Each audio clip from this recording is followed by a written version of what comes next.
ನಮಸ್ಕಾರ. ಲಾಸ್ಟ್ ವಿಡಿಯೋಲಿ ಅನಂತ ಪದ್ಮನಾಭ ಸ್ವಾಮಿ ದೇವಸ್ಥಾನದ ಬಗ್ಗೆ ಸುಮಾರು ವಿಷಯಗಳು ಹೇಳಿದ್ದೆ. ಈಗ ಈ ಅನಂತ ಪದ್ಮನಾಭ ಸ್ವಾಮಿ ದೇವಸ್ಥಾನದ ಹತ್ತಿರ ಇನ್ನೊಂದು ಭಾರಿ ಲಾಯಕದ ಒಂದು ಜಾಗ ಇದ್ದು, ಹಾಗೆ ಅದರ ಬಗ್ಗೆ ನಾವು ಈ ಇಂದ್ರಾಣ ವಿಡಿಯೋಲಿ ನೋಡುವ. ಹಾಗೆ ಅದಲ್ಲದೆ ಒಂದೆರಡು ಮೂರು ಬೇರೆ ಟೂರಿಸ್ಟ್ ಪ್ಲೇಸ್ಗೆ ಇದ್ದು ತಿರುವನಂತಪುರಲ್ಲಿ, ಅದರ ಕುರಿತಿದೆ ನಾವು ಈ ವಿಡಿಯೋಲಿ ನಾವು ಮಾಹಿತಿಗಳ ಹಂಚಿಕೊಂಬ. ಅನಂತ ಪದ್ಮನಾಭ ಸ್ವಾಮಿ ದೇವಸ್ಥಾನದ ಆಗ್ನೇಯ ಭಾಗದಲ್ಲಿ ಮಹಾರಾಜ ಸ್ವಾತಿ ತಿರುನಾಳು ನಿರ್ಮಿಸಿದ ಒಂದು ಅದ್ಭುತ ಅರಮನೆ ಇದ್ದು, ಅದರ ಹೆಸರು ಕುಟೀರ ಮಾಲಿಕಾಳಿ. ಇಲ್ಲಿ ಆರ್ಟ್ ಗ್ಯಾಲರಿ ಇದೆ, ಅರಮನೆಯ ನಮಗೆ ವಿಸಿಟ್ ಮಾಡಲಾಯಿತು. ಮಹಾರಾಜ ಸ್ವಾತಿ ತಿರುನಾಳು ರಾಮವರ್ಮ ಜನಿಸಿದ್ದದು ಏಪ್ರಿಲ್ 16, 1813ರಲ್ಲಿ. ಇವು ವೃತ್ತಿಲಿ ಮಹಾರಾಜ, ಸಂಗೀತಗಾರ ಹಾಗೂ ಬರಹಗಾರ ಆಗಿದ್ದವು. ಸ್ವಾತಿ ತಿರುನಾಳು ರಾಮವರ್ಮ ಮಹಾರಾಜ ಸಂಸ್ಕೃತ, ಮಲಯಾಳ, ಹಿಂದೂಸ್ತಾನಿ, ತೆಲುಗು, ಕನ್ನಡ ಹೀಗೆ 5 ಭಾಷೆಯಲ್ಲಿ 400ಕ್ಕೂ ಹೆಚ್ಚು ಸಂಯೋಜನೆಗಳ ಹೊಂದಿಪ್ಪ ತಾನವರ್ಣಂ, ಪದವರ್ಣಂ, ಸ್ವರಜತಿ, ಕೃತಿ, ಕೀರ್ತನಂ, ರಾಗಮಾಲಿಕ, ಜಾವಳಿ, ತಿಲ್ಲಾನ, ಭಜನೆ ಹಾಗೆ ಎಲ್ಲ ಪ್ರಕಾರಗಳಲ್ಲಿ ಸಂಯೋಜನೆಗಳ ರಚಿಸಿದ್ದವಡ. ಆರ್ಟ್ ಗ್ಯಾಲರಿಗೆ ಒಬ್ಬಂಗೆ 30 ರೂಪಾಯಿ ಹಂಗೆ ತಗೊಳ್ತವು, ಮತ್ತು ಪ್ಯಾಲೇಸಿಂಗೆ ಒಬ್ಬಂಗೆ 70 ರೂಪಾಯಿ ಹಂಗೆ 2 ಟಿಕೆಟನ್ನು ಒಟ್ಟಿಗೆ ಕೊಡ್ತವು. ಶುರುವಿಂಗೆ ಆರ್ಟ್ ಗ್ಯಾಲರಿಯ ವಿಸಿಟ್ ಮಾಡಿಕ್ಕಿ ಮತ್ತು ನಾವು ಪ್ಯಾಲೇಸಿನ ವಿಸಿಟ್ ಮಾಡಬೇಕು. ಪ್ಯಾಲೇಸಿನ ವ್ಯೂ ಭಾರಿ ಚಂದ ಇದ್ದು, ಸುತ್ತಮುತ್ತಲು ಗಿಡ ಮರಂಗೆಲ್ಲ ಇದ್ದು. ಒಂದು ಪ್ರಾಬ್ಲಮ್ ಎಂತ ಹೇಳಿದರೆ, ಇಲ್ಲಿ ಫೋಟೋ ತೆಗೆಯಕಾರೆ ಅರಮನೆಯ ಹೆರ ಫೋಟೋ ತೆಗೆಯಕಾರೆ ನಾವು 50 ರೂಪಾಯಿ ಕೊಡಬೇಕು, ಅರಮನೆಯ ಒಳ ಫೋಟೋ ತೆಗೆಯಕಾರೆ 500 ರೂಪಾಯಿ ಕೊಡಬೇಕು. ನಮ್ಮ ಇಷ್ಟ ಬಂದಂಗೆ ಇಲ್ಲಿ ಫೋಟೋ ತೆಗೆದು ಇಡ್ತಿಲ್ಲ. ಈ ಅರಮನೆ ಮತ್ತೆ ಆರ್ಟ್ ಗ್ಯಾಲರಿಯ ಇಡೀ ನೋಡಕ್ಕಾರೆ ಸಾಧಾರಣ 1 ರಿಂದ 2 ಗಂಟೆ ಬೇಕು, ಅಷ್ಟು ದೊಡ್ಡ ಇದ್ದು. ಇದರ ಒಳ ನಮಗೆ ಸುಮಾರು ವಿಷಯ ಗೊಂತಾಯಿತು. ಸ್ವಾತಿ ತಿರುನಾಳು ಮಹಾರಾಜರು ಉಪಯೋಗಿಸಿಕೊಂಡಿದ್ದಂತಹ ಆಯುಧಂಗ ಮತ್ತು ಅವಕ್ಕೆ ಸಿಕ್ಕಿದ ಗಿಫ್ಟ್ ಐಟಮ್ಸ್ಗ ಹಾಗೆ ಸುಮಾರು ಐಟಮ್ಸ್ಗೆ ಇದ್ದಿಲ್ಲಿ ಒಳ. ಇಲ್ಲಿ ನಮಗೆ ಮಾಹಿತಿ ಕೊಡ್ಲೆ ಗೈಡ್ಗೆ ಇದ್ದವು. ಇಲ್ಲಿ 10-20 ಜನರ ಒಟ್ಟಿಗೆ ಸೇರಿಸಿ ಗೈಡ್ಗೆ ಕರ್ಕೊಂಡು ಹೋಗೋದು, ಒಬ್ಬಂಗೆ ಆಗಿ ಹೋಗಿ ನೋಡ್ಲೆ ಇರ್ತಿಲ್ಲ. ಮತ್ತು ಇದರ ಒಳ ಇಪ್ಪ ವಸ್ತುಗಳೆಲ್ಲ ತುಂಬ ಜಾಗ್ರತೆಯಲ್ಲಿ ಮಡಗಿದ್ದವು, ಹಾಗೆ ನಮಗೆ ಮುಟ್ಲೆಲ್ಲ ಇರ್ತಿಲ್ಲ. ನಮಗೆ ನೋಡ್ಲಕ್ಕಷ್ಟೇ, ನೋಡ್ಲಕ್ಕೂ ಅದರ ಬಗ್ಗೆ ವಿಷಯಗಳ ತಿಳ್ಕೊಂಬಲಕ್ಕು. ಈ ಅರಮನೆಯ ದಕ್ಷಿಣದ ಗೋಡೆಯ ಮೇಲೆ 108 ಕುದುರೆಗಳ ಆಕೃತಿ ಇದ್ದಡ. ಆ ಕಾರಣದಿಂದಾಗಿ ಈ ಅರಮನೆಗೆ ಕುದುರೆಗಳ ಅರಮನೆ ಹೇಳುವ ಹೆಸರು ಬಂದಡ. ಹಾಗೆ ಮತ್ತೆ ಅದು ಕುಟೀರ ಮಾಲಿಕಾಳಿ ಅದ್ದಾಡ. ಈ ಅರಮನೆಯ ಸ್ವಾತಿ ತಿರುನಾಳು ಅರಮನೆಯಲ್ಲಿ ಹೇಳ್ತವು, ಸ್ವಾತಿ ತಿರುನಾಳು ಪ್ಯಾಲೇಸ್ ಹೇಳ್ತವು. ಮತ್ತೆ ಈ ಅರಮನೆಯ ಛಾವಣಿಯ ಸಂಪೂರ್ಣವಾಗಿ ಮರಂದ ಮಾಡಿದ್ದಾಡ. ಮತ್ತೆ ಈ ಅರಮನೆಯಲ್ಲಿ 16 ವಿಭಿನ್ನ ಮಾದರಿಯ 16 ಕೋಣೆಗೆದ್ದು. ಟೋಟಲ್ ಆಗಿ ಹೇಳೋದಾದ್ರೆ ಇದೊಂದು ಮಸ್ಟ್ ವಿಸಿಟ್ ಪ್ಲೇಸ್ಗಳು ಹೇಳಕ್ಕು. ಅನಂತ ಪದ್ಮನಾಭ ದೇವಸ್ಥಾನದಿಂದ 3 ಕಿಲೋಮೀಟರ್ ದೂರಲ್ಲಿ ಇನ್ನೊಂದು ಫೇಮಸ್ ಟೆಂಪಲ್ ಇದ್ದು, ಈ ಟೆಂಪಲ್ನ ಹೆಸರು ಆಟುಕಲ್ ಭಗವತಿ ಟೆಂಪಲ್ ಹೇಳಿ. ಈ ದೇವಸ್ಥಾನ ಇಪ್ಪದು ತಿರುವನಂತಪುರದ ಹೃದಯ ಭಾಗದಲ್ಲಿಪ್ಪ ಆಟುಕಲ್ ಹೇಳುವ ಜಾಗೆಲಿ. ಈ ದೇವಸ್ಥಾನ ಹೆಣ್ಣು ಮಕ್ಕಳ ಶಬರಿಮಲೆ ಹೇಳಿ ಪ್ರಸಿದ್ಧಿ ಪಡೆದಡ.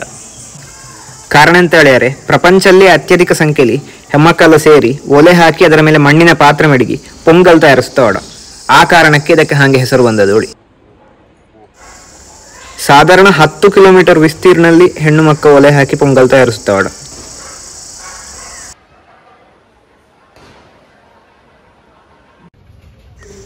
ಭಗವತಿ ದೇವಸ್ಥಾನದ ಹತ್ತಿರ ಇಪ್ಪ ಇನ್ನೊಂದು ಫೇಮಸ್ ದೇವಸ್ಥಾನ, ಅದು ಪಳವಂಗಡಿ ಮಹಾಗಣಪತಿ ದೇವಸ್ಥಾನ.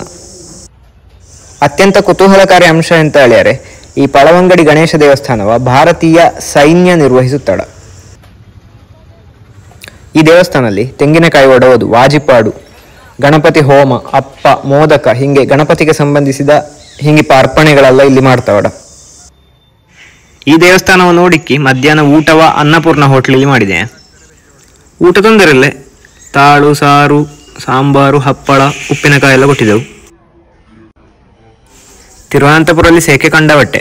ಹಾಗೆ ಮಧ್ಯಾಹ್ನ ಮೇಲೆ ಒಂದು 3 ಗಂಟೆ ಆಗದ್ದೇ ಎಲ್ಲಿಗೂ ಹೋಗೋದು ಬೇಡಾಳಿ. ರೂಮಿಂಗೆ ಬಂದು ಅಲ್ಲಿ ರೆಸ್ಟ್ ತೆಕ್ಕೊಂಡಿಕ್ಕಿ 3 ಗಂಟೆ ಕಳೆದ ಮತ್ತೆ ಪುನಃ ತಿರುಗಲೆ ಹೊರಟೆ. ಉಂಡಿಕ್ಕಿ ಲಾಯ್ಕ ಹೊರಗಿಕ್ಕಿ ಎಂಗ ಶಂಖಮುಖಂ ಬೀಚಿಂಗೆ ಹೋದೆಯ. ಅದು ಎಂಗಳ ರೂಮಿಂದ 6 ಕಿಲೋಮೀಟರ್ ದೂರಲ್ಲಿ ಇಪ್ಪದು. ಇಲ್ಲಿಯ ಮೇನ್ ವಿಷಯ ಅಂತ ಹೇಳಿದರೆ, ಕನಾಯಿ ಕುഞ്ഞിರಾಮನವರ ಸಾಗರ ಕನ್ಯಕ ಮತ್ಸ್ಯ ಕನ್ಯೆಯ ಶಿಲ್ಪ.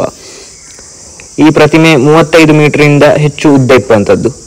ಹಾಗೆ ಮತ್ತೆ ಮಕ್ಕಳಿಗೆ ಆಟ ಆಡಲೆ ಜವಾಹರ್ಲಾಲ್ ನೆಹರು ಪಾರ್ಕ್ಗಳಿದ್ದು. ಮತ್ತೆ ಇಲ್ಲಿ ಆರಾಟಿನ ದಿನ ಪದ್ಮನಾಭ ಸ್ವಾಮಿ ಮತ್ತು ನರಸಿಂಹ, ಭಗವಾನ್ ಕೃಷ್ಣನ ವಿಗ್ರಹಗಳ ಶಂಖಮುಖಂ ಕಡಲ ತೀರಲ್ಲಿ ಲಕ್ಕಡಿಯು ಸಮುದ್ರಕ್ಕೆ ಮೆರವಣಿಗೆಯಲ್ಲಿ ಕರ್ಕೊಂಡು ಹೋಗ್ತಾವಡ. ಸನ್ಸೆಟ್ ನೋಡ್ಲಿ ಒಂದು ಬೆಸ್ಟ್ ಪ್ಲೇಸ್ ಹೇಳಕ್ಕು. ಎಷ್ಟೇ ಚಂದ ಇದ್ದರೂ ನಮ್ಮ ಜನಾಂಗ ಬಿಡಕನ್ನೆ ಈಗ ಈ ಕಡಲ ತೀರಲ್ಲಿ ಎಲ್ಲ ಫುಲ್ ಗಲೀಜು ಮಾಡಿ ಹಾಕಿದ್ದವು, ಸುಮಾರು ಕಸವುಗಳೆಲ್ಲ ಇದ್ದು. ಶಂಖಮುಖ ಕಡಲ ತೀರವ ನಗರದ ಪ್ರಧಾನ ದೇವರು ಅನಂತ ಪದ್ಮನಾಭನ ಆರಾಟ್ಟು ಕಡವೋಳಿ ಪರಿಗಣಿಸುತ್ತವಡ. ಮತ್ತೆ ಇಲ್ಲಿ ವಿಶೇಷ ಸಂದರ್ಭದಲ್ಲಿ ಸಾವಿರಾರು ಹಿಂದೂಗ ಬಲಿತರ್ಪಣ ಮಾಡ್ತವಡ. ಗಣೇಶ ಚತುರ್ಥಿ ಸಂದರ್ಭದಲ್ಲಿ ಗಣೇಶನ ವಿಸರ್ಜನೆಗೆ ಇದು ಪ್ರಮುಖ ಜಾಗಡ. ಈ ಬೀಚಿನ ಹತ್ತರೇ ಟ್ರಿವೆಂಡ್ರಮ್ ಇಂಟರ್ನ್ಯಾಷನಲ್ ಏರ್ಪೋರ್ಟ್ ಇಪ್ಪದು. ತಿರುವನಂತಪುರದ ಅಂತಾರಾಷ್ಟ್ರೀಯ ವಿಮಾನ ನಿಲ್ದಾಣ ಟರ್ಮಿನಲ್ 1 ಇದರ ಹತ್ತಿರ ಇದ್ದು ಟರ್ಮಿನಲ್ 2 ಹೆಚ್ಚು ದೂರ ಇಲ್ಲೇ.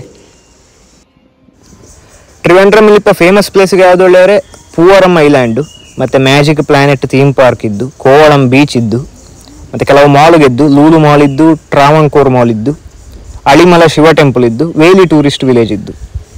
ಹಂಗಿದರೆಲ್ಲ ವಿಸಿಟ್ ಮಾಡ್ಲಕ್ಕು.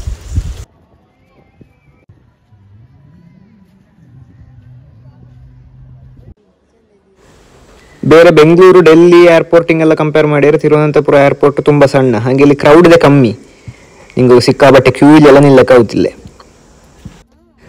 ಮತ್ತೆ ವೆಜಿಟೇರಿಯನ್ಸ್ಗೋಕ್ಕೆ ವಿಮಾನ ನಿಲ್ದಾಣದಲ್ಲಿ ಯಾವ ಅಂಗಡಿಗಳಲ್ಲೂ ಲಾಯ್ಕ ಫುಡ್ ಸಿಕ್ಕುತ್ತಿಲ್ಲ, ಅದರ ಹಣೆ ಬರ ಹೇಳೋದು ಬೇಡ. ಹೆಂಗ ಈಗ ತಿರುವನಂತಪುರ ನೋಡಿಕ್ಕಿ ಬೆಂಗಳೂರಿಗೆ ಹರಡ್ತಾ ಇದ್ದೆ, ಫ್ಲೈಟ್ ಈಗ ಹರಡ್ತು. ಈ ವಿಡಿಯೋ ನಿಮಗೆ ಇಷ್ಟ ಆದರೆ ಲೈಕು ಕಮೆಂಟ್ ಶೇರ್ ಮಾಡಿ. ಮತ್ತು ಯಾರು ಸುದ್ದಿ ಹಿಟ್ಸ್ ಚಾನಲಿಂಗೆ ಸಬ್ಸ್ಕ್ರೈಬ್ ಆಯ್ದಿಲ್ಲಿ ಅವೆಲ್ಲ ಸಬ್ಸ್ಕ್ರೈಬ್ ಆದಕ್ಕೆ. ಇನ್ನೊಂದು ವಿಡಿಯೋಲಿ ಸಿಕ್ಕುವ. ನಮಸ್ಕಾರ.